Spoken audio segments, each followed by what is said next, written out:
आज भारत जोड़ो यात्रा का 129वां दिन। जम्मू कश्मीर के नगरोटा में यात्रा जारी। जयराम रमेश ने आज फिर दिग्विजय सिंह से मीडिया को नहीं करने दी बात, कहा पीएम से जाकर करे सवाल।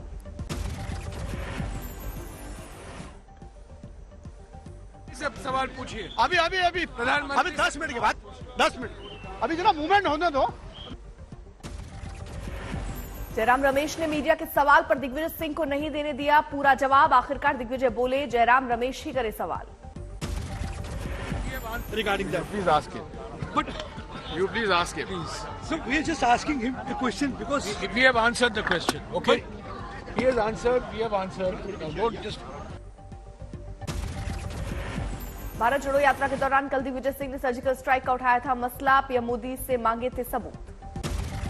कल दिग्विजय सिंह ने पुलवामा आतंकी हमले का भी उठाया था मसला। कहा था सीआरपीएफ ने पीएम मोदी से मांगी थी एयरलिफ्ट की मंजूरी। कल भी जयराम रमेश ने दिग्विजय सिंह से मीडिया के सवाल पर उनके आगे से हटा दिया था मीडिया का माइक। सर्जिकल स्ट्राइक पर दिग्विजय सिंह के बयान से कांग्रेस ने झाड़ा पल्ला। जयराम रमेश ने बताया निजी विचार, कहा पार्टी का कोई लेना देना नहीं। बीजेपी ने दिग्विजय सिंह के बयान को बताया शर्मनाक। गौरव भाटिया बोले, सुरक्षा बलों के खिलाफ बोलने वालों को बर्दाश्त नहीं करेगा देश। रायपुर में कल बागेश्वर सरकार यानी बाबा धीरेन्द्र शास्त्री के दरबार का था आखिरी दिन। सुभाष चंद्र बोस की जयंती के दिन धीरेन्द्र शास्त्री ने उठाया हिंदू राष्ट्र बनाने का मुद्दा। भक्तों के बीच नेताजी की तर्ज पर बोले बाबा धीरेन्द्र शास्त्री, तुम मेरा साथ दो, मैं हिंदू राष्ट्र बना दूंगा। जन्मोत्सव में उनका एक नारा था, तुम मुझे खून दो मैं तुम्हें, लेकिन हमने आज एक नया नारा बनाया है भारत के इतिहास में, तुम मेरा साथ दो, हम हिंदू राष्ट्र बनाएंगे। धीरेन्द्र शास्त्री ने भक्तों को उकसाया, कहा चूड़ियां पहनकर मत बैठो, ये सिर्फ हम नहीं पूरे सनातन संस्कृति पर उंगली उठाई गई है। और एक बात हम प्रार्थना करेंगे भारत के लोगों, अब चूड़ियां पहनकर घर में मत बैठो। ये केवल बागेश्वर धाम पर उंगली उठाने की बात नहीं, प्रत्येक सनातनी पर उंगली उठाई है। बाबा धीरेन्द्र शास्त्री को दी गई धमकी। छतरपुर में धीरेन्द्र शास्त्री के रिश्तेदार लोकेश को आया है धमकी भरा फोन। फोन करने वाले ने लोकेश से कहा धीरेन्द्र शास्त्री से कराओ बात। असमर्थता जाहिर करने पर कहा उनके 13वीं की तैयारी कर लेना। पुलिस ने अमर सिंह नाम के शख्स के खिलाफ दर्ज कराई एफआईआर। विवादों के बीच बढ़ी बागेश्वर धाम के कथावाचक धीरेन्द्र शास्त्री की लोकप्रियता। महाराष्ट्र और छत्तीसगढ़ के बाद अब यूपी के प्रयागराज में 2 फरवरी को सजेगा बाबा का दरबार। बॉलीवुड के मशहूर गीतकार मनोज मुंशी ने बाबा धीरेन्द्र शास्त्री का किया समर्थन। कहा चमत्कार पर कुछ नहीं कह सकता, लेकिन ये सच है, उन्होंने धर्मांतरण रोका है। और मैं एक बात तो समझता हूं कम से कम कि बागेश्वर धाम ने धर्मांतरण को रोकने में बहुत बड़ा काम किया है। शायद ये भी तकलीफ की वजह है बहुतों के लिए। बागेश्वर धाम के पीठाधीश्वर के समर्थन में उतरे वीएचपी और बजरंग दल के कार्यकर्ता। विरोध में बयान देने वालों का शाहजहांपुर में जलाया पुतला।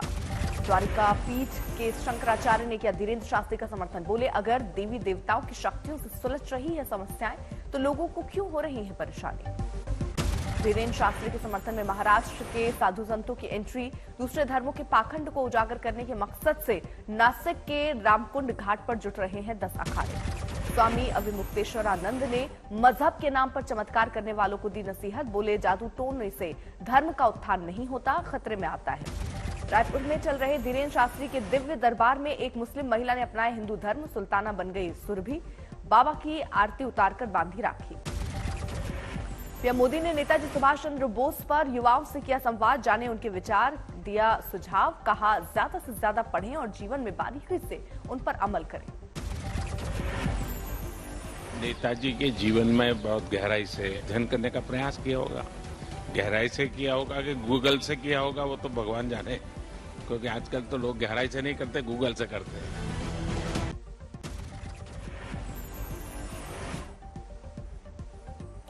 अपने नेता को जानो कार्यक्रम के तहत 80 युवाओं का हुआ था चयन। प्रधानमंत्री मोदी ने सेंट्रल हॉल में इन युवाओं से किया संवाद। मध्य प्रदेश में सरकारी स्कूलों में छात्रों को पढ़ाए जाएंगे हिंदू धर्म ग्रंथ। शिवराज ने दी जानकारी। राज्य में बच्चों को रामायण, महाभारत, वेद, उपनिषद की दी जाएगी शिक्षा। रामचरितमानस पर छिड़े विवाद के बीच सीएम शिवराज की एमपी बीजेपी नेताओं को सख्त चेतावनी। कहा, धार्मिक ग्रंथों का अपमान बर्दाश्त नहीं किया जाएगा।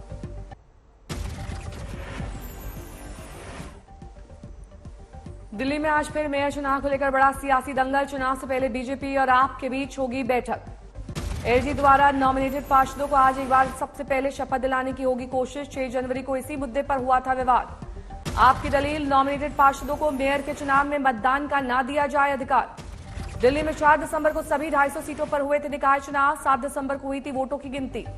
निकाय चुनाव में आम आदमी पार्टी को 134 और बीजेपी को 104 वोट में मिली है जीत। कांग्रेस के हिस्से आई हैं सिर्फ 9 सीटें।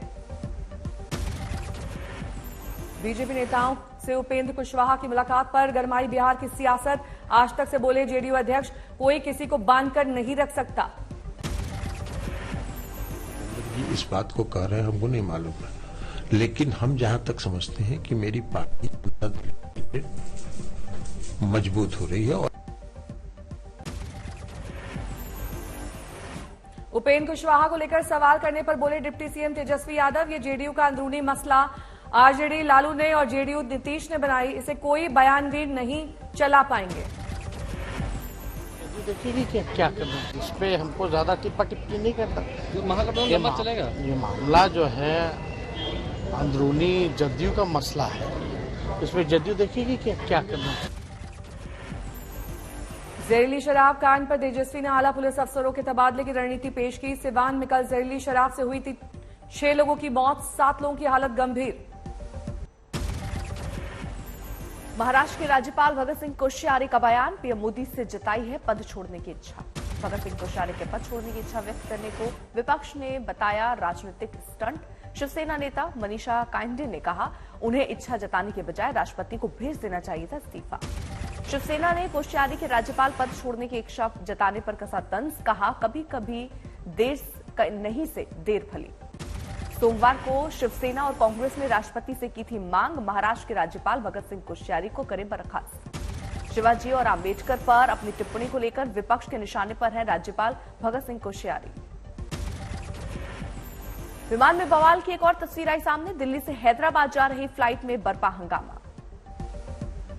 स्पाइस जेट की फ्लाइट में एक यात्री पर चालक दल की सदस्य से बदसलूकी का लगा आरोप। आरोपी यात्री और उसके सहयोगियों को विमान से उतारा गया।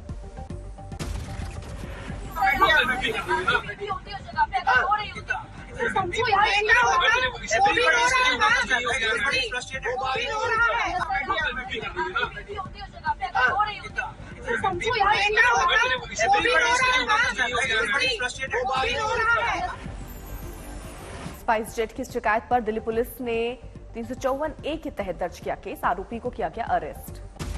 दिल्ली पुलिस ने विवाद की फुटेज जुटाई। चश्मदीदों का लिया बयान।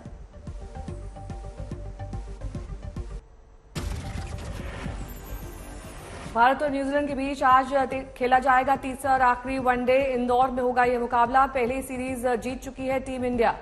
न्यूजीलैंड के खिलाफ टीम इंडिया को आज क्लीन स्वीप का मौका। 3 मैचेस की सीरीज में 2-0 से आगे है टीम इंडिया। इंदौर में करीब 6 साल बाद वनडे मुकाबला। होलकर स्टेडियम में खेला जाएगा तीसरा मैच।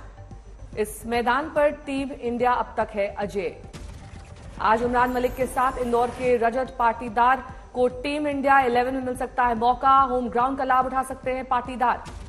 वनडे मुकाबले के बाद भारत और न्यूजीलैंड के बीच होगी 3 मैचेस की T20 सीरीज। पहला मुकाबला 27 जनवरी को रांची में खेला जाएगा। पीलीभीत में करीब 50,000 लोगों ने बनाई मानव श्रृंखला। यातायात को लेकर चला जागरूकता अभियान। दिल्ली में जोरों पर है 26 जनवरी की तैयारियां। जवानों ने कर्तव्य पथ पर किया फुल ड्रेस रिहर्सल। जोशीमठ के हालात के लिए उत्तराखंड के पर्यटन मंत्री सतपाल महाराज ने स्थानीय लोगों को बताया जिम्मेदार। कहा, लोगों के निर्माण से बिगड़े हैं हालात। उत्तराखंड के जोशीमठ में जारी है कुदरत का कहर। बद्रीनाथ हाईवे पर नजर आई नई दरारें। बीएमसी चुनाव से पहले उद्धव गुट का बड़ा फैसला। भीमराव अंबेडकर के पोते प्रकाश अंबेडकर की वंचित बहुजन अघाड़ी के साथ गठबंधन का ऐलान।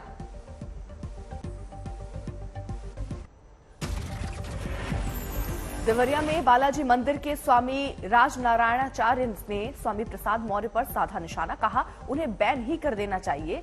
इससे सभा करने पर पाबंदी लगाए सरकार।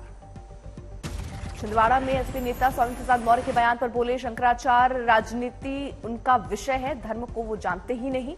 उन पर उन्हें टिप्पणी नहीं करनी चाहिए। आगरा में गंगा जल की मांग को लेकर युवकों ने किया अर्धनग्न होकर प्रदर्शन, मजिस्ट्रेट को सौंपा ज्ञापन। मध्य प्रदेश के सतना में पत्थर बालू मिलाकर रख दी गई धान, फूड सप्लाई डिपार्टमेंट की संयुक्त टीम ने मौके पर पकड़ी लापरवाही, 4 के खिलाफ एफआईआर दर्ज। सूरत में पुलिस अब बैंक से लोन दिलवाने में करेगी मदद, 100 नंबर पर फोन करने पर सीधे जरूरतमंद लोगों को मिलेगी मदद। इटावा में एसपी प्रवक्ता अशोक यादव की स्वामी प्रसाद मौर्य के बयान पर प्रतिक्रिया, कहा बयान पार्टी से संबंधित नहीं है, रामचरितमानस का विरोध समाजवादी पार्टी का नहीं है।